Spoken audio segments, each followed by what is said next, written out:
Hey, welcome back to Mask Tag Monday. This week I'm going to take a look at my now discontinued Kenner Hammerhead mask.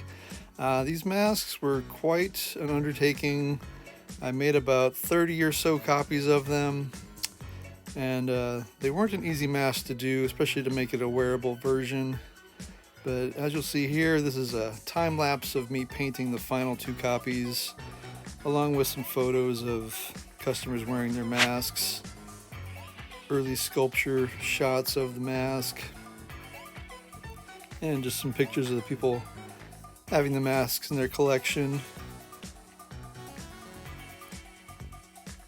This was a pretty early mask for me. This one I made it back in 2018, I believe it was.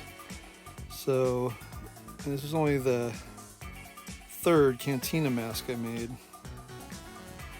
along with Blue Snaggletooth, Walrus Man, and then after this one I made the Greedo. All of those are still available, but unfortunately the Hammerhead mold, it just got too tired.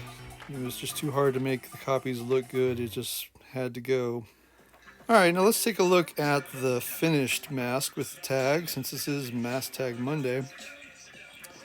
Now, this is not the wearable version. This is a display copy. This is one of the last two. And these display stands, I made a custom display stand for each one of these masks, just because the front, since it was foam filled, it's very hard to just kind of support it on a regular little stand or something. So I made a special stand for each one, and they had a foam piece in the front to support the neck. And there's a latex dipped armature inside the head, and that helps support it as well, especially if you're using the wearable version. I just want to thank everybody who purchased one of these, and hopefully they'll last a long time for you. Maybe someday I will revisit the sculpt and do, I think, a more accurate version to the action figure. But for now, I just want to say thanks, and we'll see you all next time on Mask Tag Monday.